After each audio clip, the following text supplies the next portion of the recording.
Hola, buenas tardes. Mi nombre es Alexandra Itzel Jiménez Reséndiz. Soy de la materia de tecnologías inalámbricas y mi profesor se llama Ricardo Antonio Méndez González. En esta ocasión les voy a exponer las actividades que realizamos en la unidad 1. Y pues la actividad número 1 constó de una línea del tiempo y un breve cuestionario.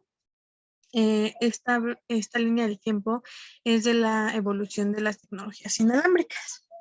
Empieza en 1880 con la invención del fotófono. En 1888 la transmisión con ondas electromagnéticas, evento importante. En 1894 el uso de ondas de radio. En 1899 la comunicación a través del Canal de la Mancha. En 1907 los primeros mensajes enviados a través de lo que es el Atlántico.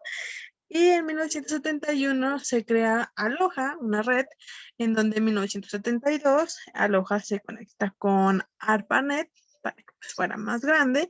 Y en 1978 se realizan experimentos con enlaces de infrarrojo, igual para comunicación.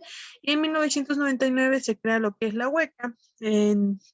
Esta se creó con Nokia y Symbol Technology para pues se asociaron para la creación de esta, y en el 2003 se dio a conocer lo que nosotros conocemos como Wi-Fi hasta la fecha.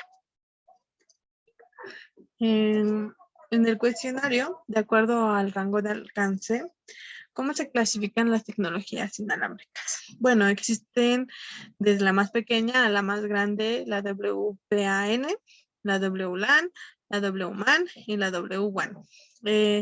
La WPAN es la de área personal, la LAN es de área local, la MAN es de área metropolitana y la WAN ya son áreas más grandes como ciudades o un país completo.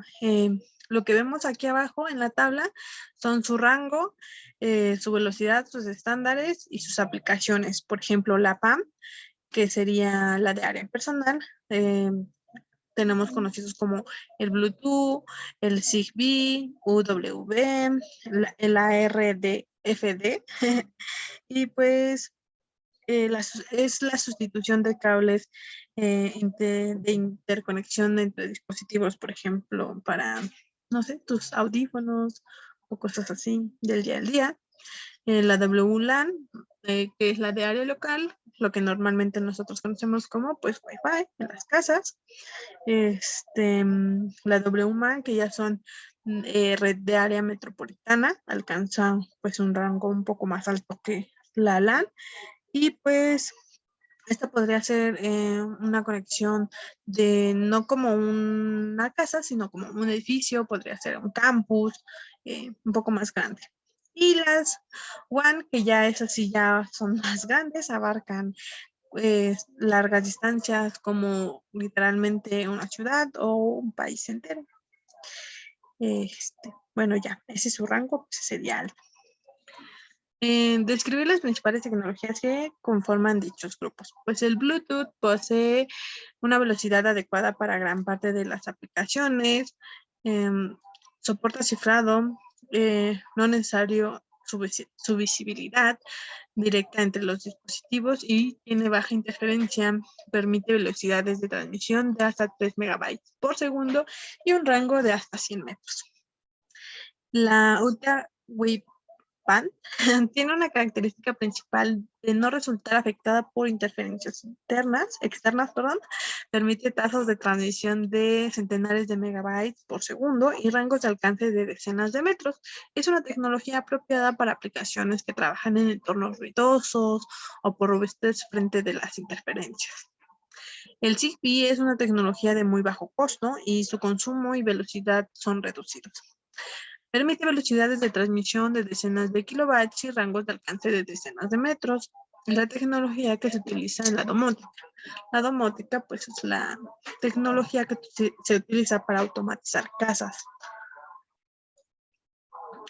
La radio frequency identification es una tecnología de bajo costo y su funcionamiento es simple. Presenta velocidades de rangos de alcance bastante reducidos. Se emplea fundamentalmente en los lectores de códigos de barras y comercios de empresas. Wi-Fi es la tecnología inalámbrica más conocida, la de nuestras casas. Presenta elevadas tasas de transmisión de hasta 50 megabytes por segundo, alcances adecuados hasta 100 metros, privacidad, sencillez y un costo reducido. Se emplea como sustitutivo de cables en una red local, una LAN, y permite una conexión de diferentes lugares dentro de un rango de alcance y movilidad. La Hyperland 2 es la alternativa europea al Wi-Fi. Presenta características similares, aunque con mayor rendimiento. Sin embargo, su penetración comercial ha sido menor. La WiMAX o el World Interoperability for Microwave Access es una tecnología incipiente que incorpora mayor alcance que el Wi-Fi, hasta 50 kilómetros, mejor robustez frente a las interferencias y tasas de transmisión similares. Su capacidad de enmarcar en el establecimiento la conectividad de una región extensa, como puede ser una ciudad. La Mobile Broad Wireless Access es una solución optimizada para la transmisión móvil de voz de datos sobre IP, o sea, Internet. Además de estar preparada para el empleo de tecnologías tales como antenas adaptivas y modulación o FDM, permite tasas de transmisión en un entorno de 1 megabyte por segundo y alcances de unos 100 metros, aunque su mayor ventaja es que su funcionamiento en altas velocidades de desplazamiento es, por tanto, una tecnología adaptada a la comunicación móvil. Satélites de baja órbita, los GEO, que son Low Earth Orbit, se requiere enviar un número considerable de satélites para alcanzar una completa cobertura. Aplicaciones como la tecnología móvil se adecuan en este tipo. En este caso se conviene destacar dos tipos de sistemas. La segunda generación, que son GSM, permite servicios de voz y datos a una velocidad en torno de decenas de kilobytes. Y los sistemas de tercera generación como UMTS, una tasa en torno de 2 megabytes por segundo, que permite servicios como videollamada, envío de mensajes multimedia y conexión a Internet. Estos servicios son los más comunes en nuestros teléfonos móviles.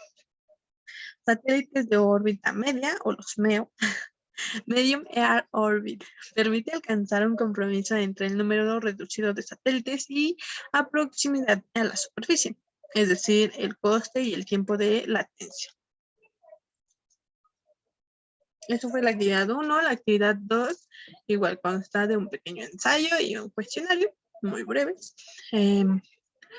Bueno, en las redes de comunicaciones, la comunicación es la forma de establecer un camino de un extremo a extremo entre dos puntos, emisor y receptor, a través de dos nodos o equipos de transmisión. La conmutación permite la entrega de señal desde origen hasta el destino requerido. Los elementos que la conforman son estaciones, nodos y redes de comunicaciones. Los dispositivos que facilitan la comunicación se denominan nodos. La transmisión de datos a larga distancia se lleva a cabo a través de una red de nodos intermedios de conmutación. Esto también se utiliza a veces para el diseño de las redes de área local y las de área metropolitana conmutadas. Los nodos se conectan entre sí mediante alguna topología por enlaces de transmisión. Una característica de los nodos de conmutación es que el contenido de los datos no les incumbe. Su objetivo es proporcionar servicio de la conmutación que traslade los datos de un nodo a otro hasta alcanzar el destino final. Según el tipo de conexión estos poseen, pueden distinguir entre dos tipos de nodos dentro de la red conmutada. Por ejemplo, los que se conectan con otros nodos y los que son unos nodos que se conectan aparte de con nodos con otras estaciones. Pues los primeros utilizarían únicamente la conmutación interna entre nodos de punto a punto, y la segunda, aparte de la primera característica de que se conectan con otros nodos, pues proveen conmutación interna de los datos dentro de la red de conmutación, se entregan se encargan de distribuir los datos desde y hacia las estaciones de las cuales están conectados. Por ejemplo, hay una estación, nodos y más estaciones. Entonces, aparte de hacer conexión con nodos, se conectan con las estaciones. Cada nodo intermedio realiza las siguientes funciones: al almacenamiento y retransmisión y control de ruta. Los dispositivos finales que desean comunicarse se denominan estaciones. Las estaciones pueden ser terminales, computadoras, teléfonos, servidores. Cada estación se conecta a un nodo y la colección de nodos se llama red de comunicaciones. Por ejemplo, para entender más esto, el almacenamiento y retransmisión de lo que es el nodo intermedio es el proceso que establece un camino lógico de forma indirecta, haciendo saltar la información de origen del destino a través de los nodos intermedios. Es decir, cuando hacen una conexión de nodo a nodo o de nodos, cada uno de estos tiene por, como ruta establecida una cierta traza. Entonces el paquete lo que hace es ir de nodo a nodo saltando, por eso habla de saltar, hasta llegar al punto o pues al final de la conexión. El control de la ruta, el proceso por el cual el nodo se selecciona el camino por el cual debe transmitir los paquetes para hacerlos llegar a su destino. Es la misma ruta que les mencionaba hace rato, o la traza, en donde pues tiene unos paquetes que quiere mandar a otro nodo y por medio de la lógica analiza cuál es el camino más corto, hace una traza de cuáles puntos debe ir tocando y pues el control de la ruta es prácticamente ir administrando que los paquetes se vayan dando los saltos que necesitan llegar, enviar y recibir, en este caso.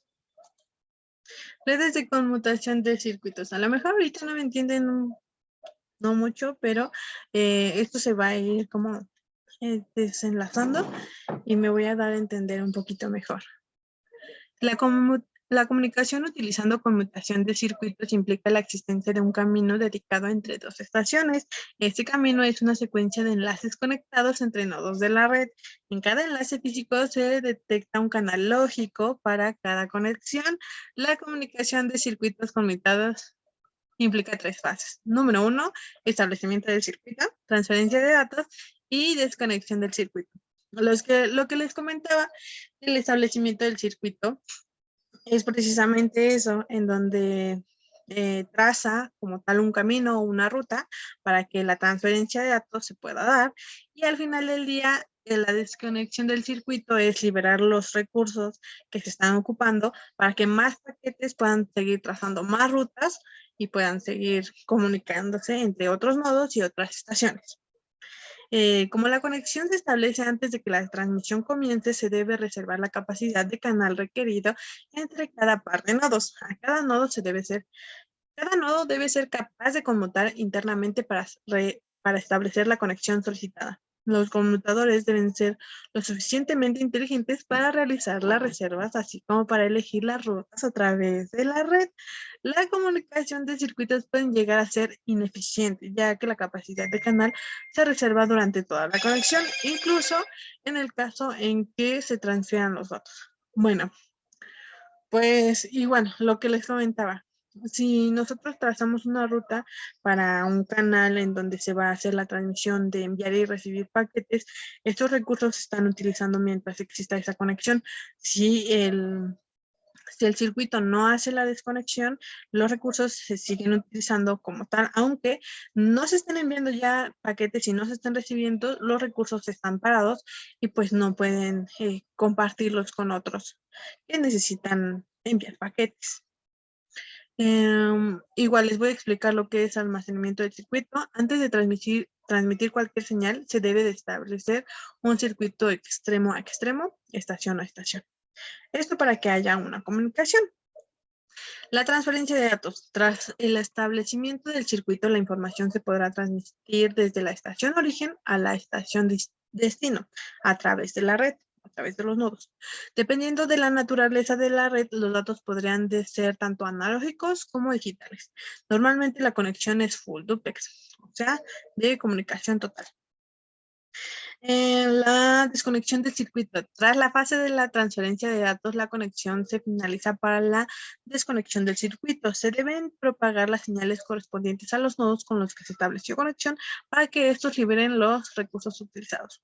Creo que ahí se va entendiendo un poquito más de lo que hablo.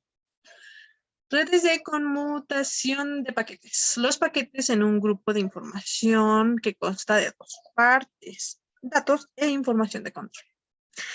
La conmutación de paquetes es un método que consiste en agrupar datos de transmisión a través de una red digital en paquetes y los datos encabezados son utilizados para el hardware, los meta, de la red para dirigir el paquete a su destino donde la carga útil es extraída y utilizada en el software de aplicación. La conmutación de paquetes es la base principal de las comunicaciones de datos de redes informáticas en todo el mundo. Las longitudes típicas de paquetes oscilan entre 1000 y varios miles de bits. En algunas recomendaciones, los tamaños máximos de los paquetes están normalizados entre 128, 256, 512 caracteres, todo en una base 2 con potencia al cuadrado, que pues en este caso son 128, 256, 512, 1024, así sucesivamente. Esta técnica resulta muy adecuada si solo se desea enviar información que ocupe pocos paquetes. Tiene mayor flexibilidad frente a congestión en una zona de red. Los datagramas se enviarán siguiendo rutas alternativas. Si un nodo falla, solo se pierden los paquetes encaminados a través de él y no todos los datos. Es a lo que se le llama, que pueden ser lógicos o analógicos.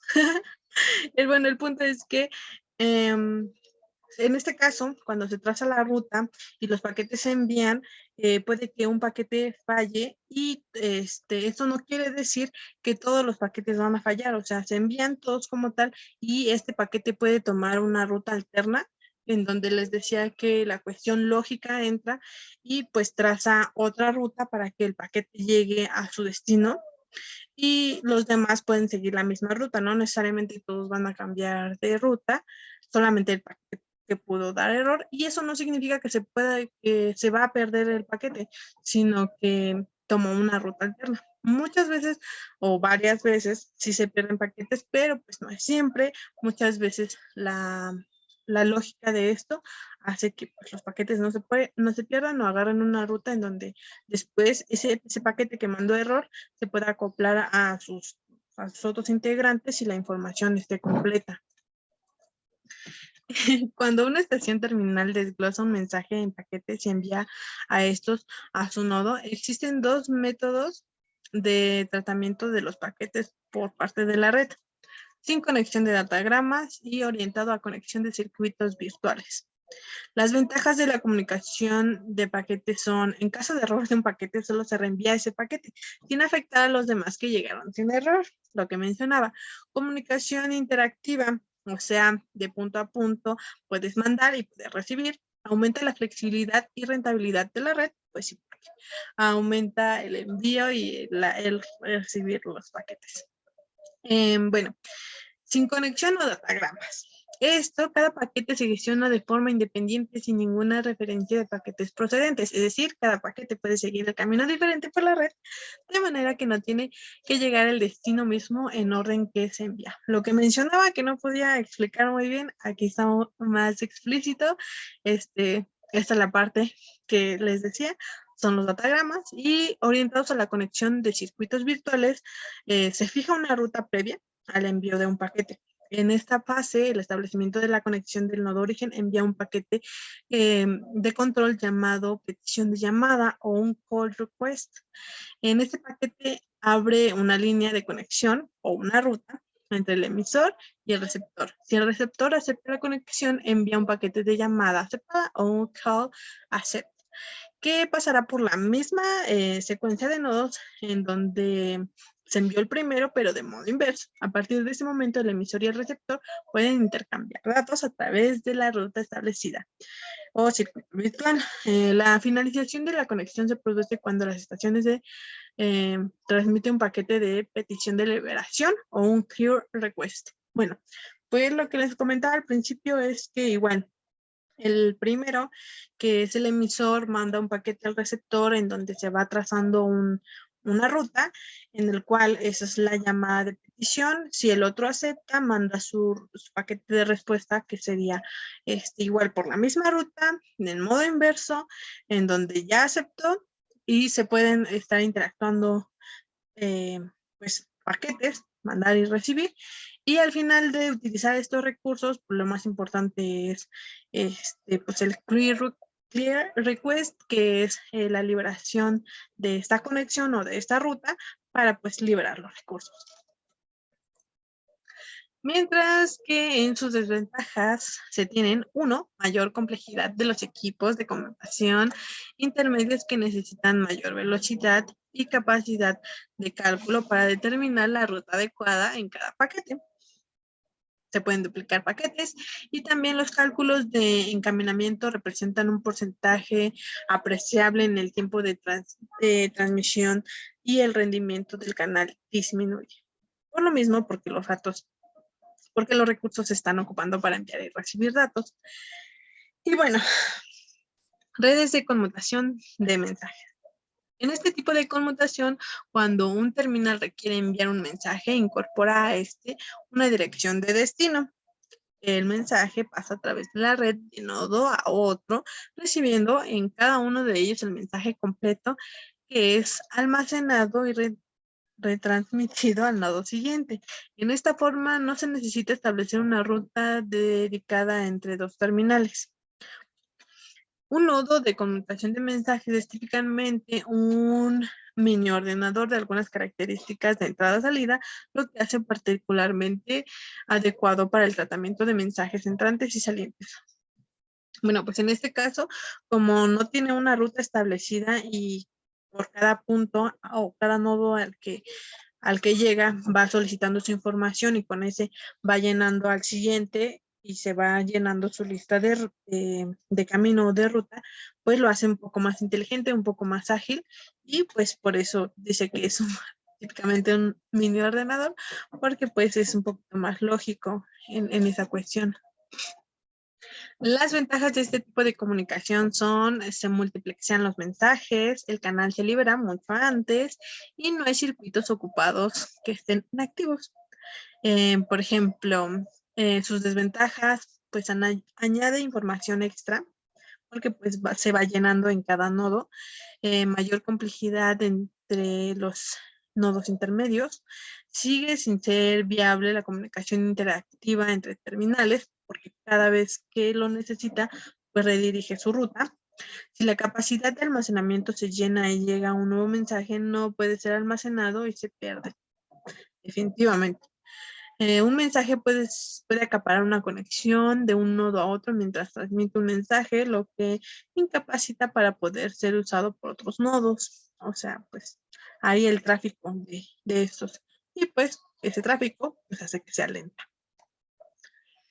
Después de leer la información presentada en esta sección, responder las siguientes preguntas. Ese es el otro fue el pequeño ensayo y ese es el cuestionario como tal. ¿Cuáles son las áreas de importancia para la tecnología inalámbrica? Pues área de cobertura, interferencia y seguridad. Describir las áreas de importancia mencionadas para la pregunta anterior. Pues área de cobertura se refiere al área en que se dispone del servicio en estas tecnologías, ya que funcionan bien en entornos abiertos, aunque existen materiales de construcción para edificios y estructuras, como un terreno, que limitan la cobertura efectiva. Sí, depende mucho del terreno, pues si es viable o no para pues las redes inalámbricas.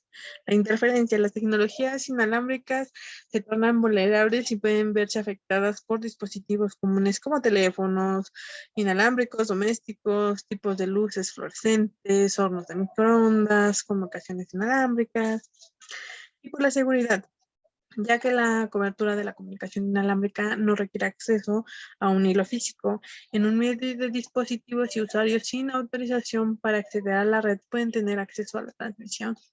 Esto hace un punto importante en esa área. Eso fue lo que hicimos en la actividad 2 y la actividad 3 igual consta de un ensayo y también un cuestionario. Los ensayos prácticamente son de qué trataba el tema. El 1.1, 1.2, 1.3, 1.4 y pues los ensayos son prácticamente un resumen de todo lo que yo entendí en la unidad y también pues los cuestionarios para reafirmar como estas ideas. Las ventajas de redes inalámbricas. El uso de redes inalámbricas aporta una serie de ventajas que hacen que sean muy interesantes para los usuarios y el mercado, como son fácil instalación, movilidad y escalabilidad. Bueno, pues su fase de instalación es porque son inalámbricas. Por ejemplo, en una LAN de área, una red de área local no es necesario realizar ningún tipo de obra compleja, como podrían ser las canalizaciones a lo largo de un entorno de trabajo necesarias para una red cableada. La movilidad, pues, evidentemente, como son inalámbricas, pueden tener acceso a la información en cualquier punto de una zona de cobertura, obviamente. Además del hecho de no usar cables, permite que este tipo de redes pueden llegar a donde el acceso con cables sería imposible, solamente con repetidores y pues ya. La escalabilidad. Se llama escalabilidad la facilidad de expandir una red después de la instalación inicial. Se puede ajustar el tamaño de la red a las necesidades, sin más que añadir puntos de acceso para aumentar el número de estaciones de trabajo permitidas. Pues lo que mencioné antes, los repetidores. ¿Para qué? Pues para tener mayor cobertura en un área que tú quieras escalar precisamente pues tu recurso de red.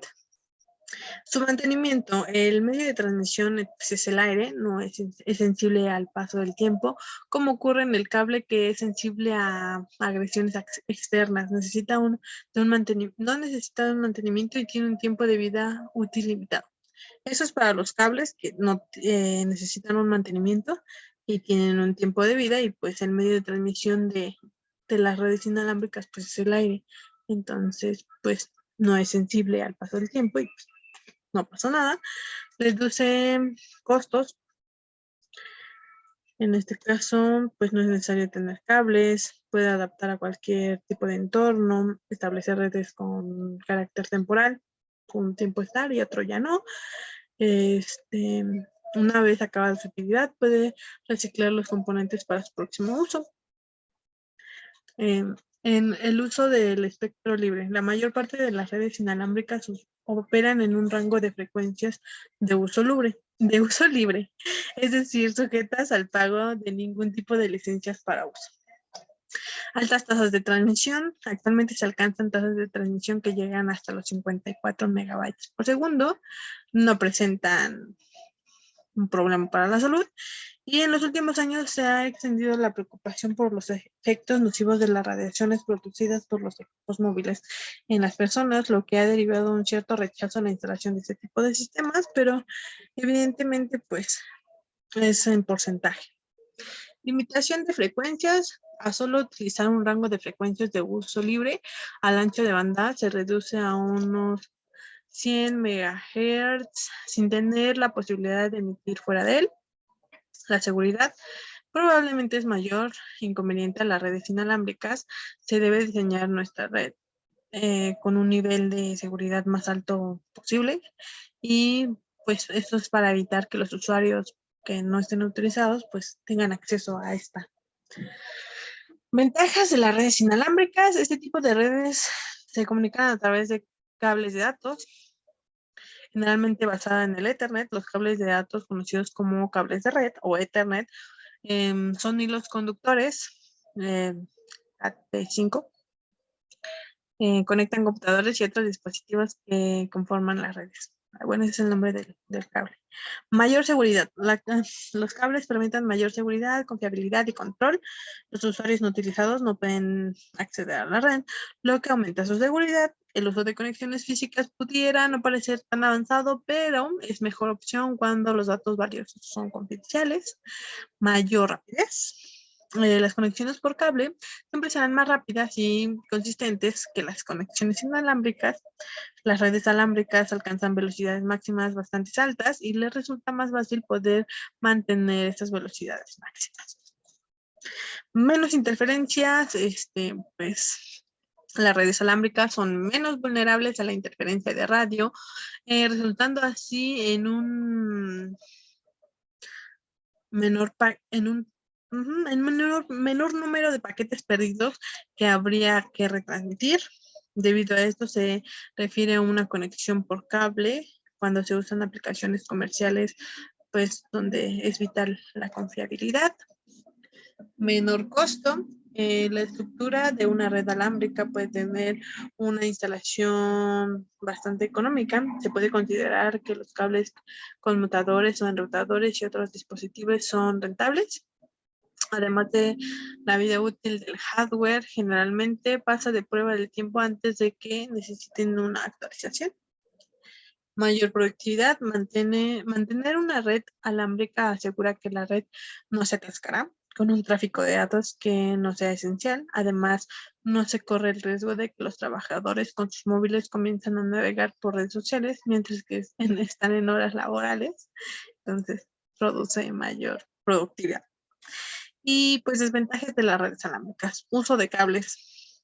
El inconveniente real es que tienen con las redes alámbricas son los cables físicos. Por otro lado, pasar los cables por las paredes no es una tarea tan rápida y los cables deben gestionarse adecuadamente para evitar su degradación con el tiempo o pues lastimarlos. Después de leer la información, las siguientes preguntas. Responde las siguientes preguntas. ¿Cómo se clasifican las redes de comunicaciones de acuerdo a la gran movilidad y el uso del aspecto radioactivo? Bueno, pues ya llegamos a lo que es el cuestionario. En este tipo se clasifican en dos, redes fijas y redes inalámbricas, de lo que hemos estado hablando. Describe las redes de comunicaciones mencionadas de la pregunta anterior y agrega 3 ejemplos cada uno. Las fijas se refieren a aquellas tecnologías de las cuales tanto emisor como receptor se encuentran en un lugar fijo y su uso se limita a hogares y oficinas, lugares que no se encuentran a tan grandes distancias, ya que pues, el enlace de esa tecnología pues, es muy reducido, ¿no? Por ejemplo, las WPAN, que son las redes de área local, red de área personal, las LAN, que son las redes de área local, y las Local Multipoint Distribution Service. Por su nombre, que distribuye el servicio en diferentes puntos, pues en una área local. Redes inalámbricas, aquellas que utilizan el espectro radioeléctrico para la comunicación. Redes móviles, celulares y pues el radio. ¿Cuáles son los componentes de una red inalámbrica? Tarjetas inalámbricas, antenas direccionales, antenas omnidireccionales, antenas sectoriales, punto de acceso y bridge inalámbrico. Describir cada uno de los componentes que conforman una red inalámbrica. Las tarjetas inalámbricas, tanto si son internas como son externas, en un formato USB o PCMCIA para portátiles.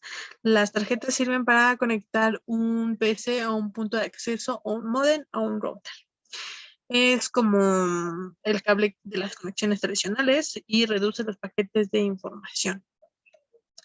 Las antenas. La antena es un dispositivo que permite transmitir y recibir ondas de radio. Una de las cosas que hace es convertir la onda guiada, o sea, señales digitales, por la línea de transmisión, o sea, el cable o guía de onda, en unas ondas electromagnéticas que pueden transmitir por el espacio libre. Estas pueden ser de diferentes tipos. Antenas direccionales. Orientada la señal de una dirección es muy determinada como con un haz estrecho, pero a lo largo de largo alcance. Actúa de forma parecida a un foco que emite luz, un haz concreto y un estrecho, pero de una forma intensa, o sea, pues con más alcance. Envía información a una cierta zona de cobertura, a un ángulo determinado, por el cual su alcance es mayor. Fuera de la zona de cobertura, la recepción es nula. Antes de las antenas omnidireccionales son buenas para cubrir áreas grandes. La radiación trata de ser pareja para todos lados y cubrir pues 360 grados que orientan una señal en todas las direcciones, con un haz de amplio pero corto alcance. Si una antena direccional fuera como un foco, una antena omnidireccional sería como una bombilla, emitiendo luz en todas las direcciones, pero pues una intensidad menor porque pues el foco con menor alcance y envía información teóricamente a los 360 grados, por lo que es posible establecer pues, comunicación independiente con un punto pues en el que este pues no está. Antenas sectoriales. Son la mezcla de dos antenas anteriores. Emiten un haz más amplio en una direccional, pero no tan amplio como una omnidireccional. Estas antenas se miden por decibelio isotrópico. Es una unidad para medir la ganancia de una antena. Punto de acceso. Es, es un dispositivo por medio del cual las estaciones del wireless pueden integrarse rápidamente finalmente a cualquier red cableada. Puede actuar como un punto central en una red autónoma. Además, puede usarse como un punto de conexión entre redes inalámbricas y cableadas. Bueno, el punto de acceso tiene tres tipos de bueno, de accesar o de acceso. Sería el modo root, el repeater y el bridge. El root, que es el modo más común, donde múltiples usuarios acceden a un punto de acceso al mismo tiempo. El repeater, se utiliza cuando se quiere extender más allá la señal. Y el bridge se hace un puente inalámbrico entre dispositivos, dos puntos de acceso en modo bridge, solo hablarán entre ellos. Este tipo de conexión es útil cuando están conectados dos edificios separados y sin cables. Bridge es prácticamente un puente. Entonces, bridge inalámbrico está señalado para conectar dos o más redes ubicadas en general en diferentes edificios, proporciona elevadas velocidades de datos y un rendimiento superior para las aplicaciones intensivas en cuanto a los datos. Conectan sitios difíciles de cablear, pisos no continuos, instalaciones de campos oscuros corporativas, etc. Eso fue la actividad 3. Y la actividad 4, igual, fue un ensayo y también posteriormente un cuestionario. Como les comentaba, los ensayos son de todo lo que es el tema de pues la unidad 1.1, 1.2, 1.3, 1.4. Y pues los cuestionarios nada más son para reafirmar o reforzar un poquito más lo que se estuvo viendo. Bueno, pues ¿alguna vez has escuchado hablar acerca de lo que son las ondas? Si no es así, en este ensayo se podrá responder esta pregunta y otras tales como los mecanismos de propagación y cuáles son los distintos tipos de mecanismos de propagación que existen. Esto para una mejor comprensión pues, de del apartado o del tema. ¿Qué son las ondas? Son todas aquellas que necesitan un medio material para propagarse. Se propagan en el ambiente de una velocidad constante. Las ondas electromagnéticas se propagan mediante una oscilación de campos eléctricos y magnéticos.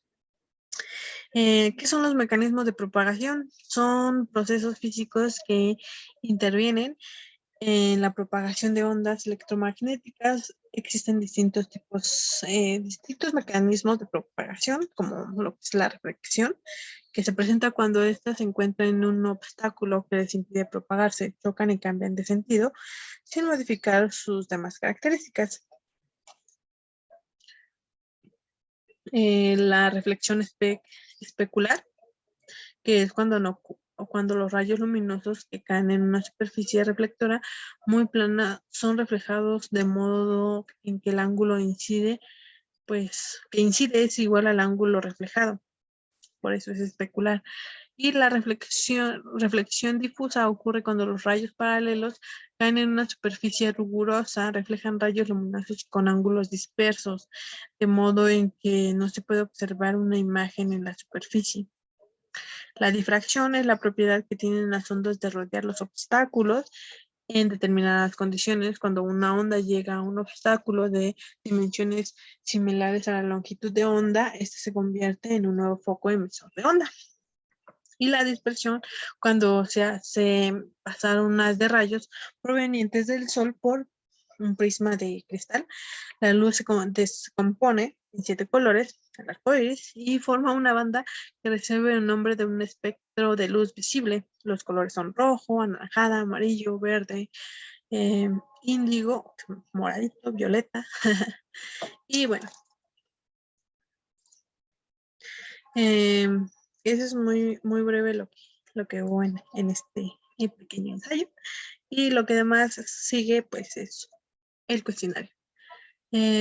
Después de leer la información, en esta sección responder las siguientes preguntas. ¿Qué son los mecanismos de propagación de ondas? Pues son procesos físicos que intervienen en la propagación de las ondas electromagnéticas, los ya mencionados, o sea, cuando pues los ángulos de los rayos o incluso las situaciones rigurosas hacen que pues se pierdan los paquetes.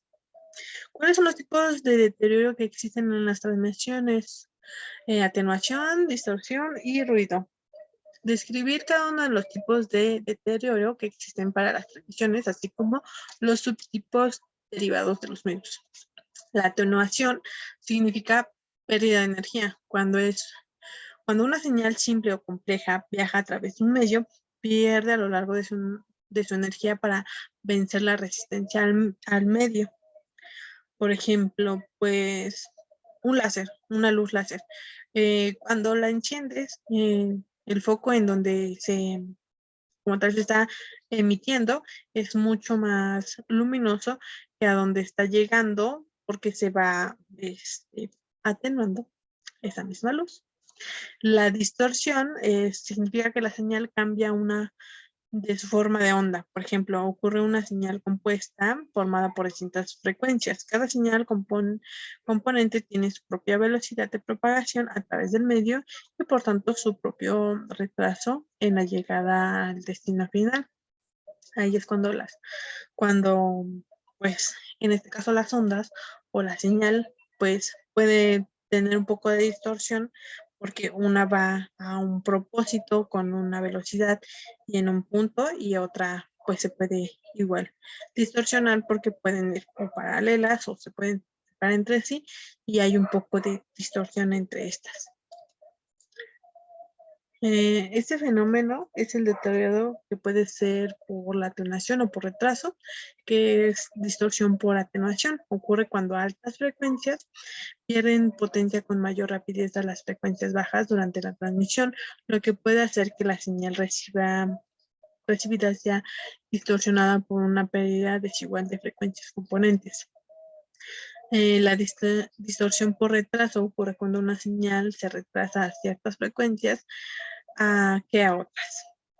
Y bueno, el ruido es toda señal no deseada que se mezcla en una señal útil que se desea transmitir. Es el resultado de diversos tipos de perturbación que tiene a enmascarar la información cuando se presenta en una banda de frecuencias del respecto de la señal, es decir, dentro de un ancho de banda. Existen diferentes tipos de ruido. El ruido térmico, causado por la agitación térmica de los electrones dentro del conductor, no se puede eliminar y limitar las prestaciones de los sistemas de comunicación. El ruido incluido se debe a las fuentes externas, tales como motores y electrodomésticos. Estos dispositivos actúan como antenas emisoras y pues el medio de transmisión actúa como una antena receptora. Diafonía se produce debido al acoplamiento entre distintas líneas que transportan las señales. Los ruidos impulsivos, este ruido pues no es continuo y está construido por pulsos o picos de corta duración y a gran amplitud. Puede producirse por tormentas eléctricas o fallos en sistemas. ¿Cuáles son los fenómenos que provocan pérdidas de propagación, absorción, interferencia y polarización? Describir cada uno de los fenómenos y que provocan estas pérdidas de propagación. Pues la absorción es la causa de la absorción de las ondas electromagnéticas al viajar por el aire, que pues es el aire no muy vacío, sino que las formas por átomos y moléculas y distintas sustancias gaseosas, líquidas y sólidas. Esos materiales pueden absorber las ondas, causando pérdidas por absorción. Cuando la onda electromagnética se propaga a través de la atmósfera terrestre, se transfiere energía de onda y átomos, moléculas atmosféricas, etc. Interferencia. Es la superposición o suma de dos o más ondas, dependiendo fundamentalmente de las longitudes de onda, amplitudes y distancia relativa. Existen dos tipos de interferencias, la constructiva y la destructiva. La primera presenta superponerse dos movimientos ondulatorios en la misma frecuencia y longitud de onda que llevan el mismo sentido. Y la segunda, pues se manifiesta cuando se superponen dos movimientos ondulatorios con una diferencia de fase. O sea, en la primera tienen la misma frecuencia y longitud y en la segunda, pues una diferencia de fase. La polarización es una propiedad de las ondas que pueden oscilar con más de una orientación. En una onda electromagnética, tanto en el campo eléctrico y el campo magnético son oscilantes, pero en diferentes direcciones, ambas perpendiculares entre sí y perpendiculares a la dirección de propagación de la onda.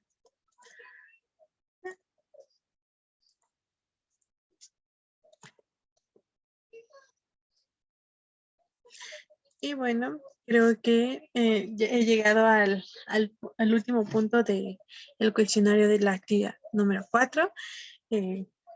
Eso fue todo. Espero les haya gustado. Espero me haya dado a entender. Espero verlos próximamente. Que estén muy bien. Hasta luego.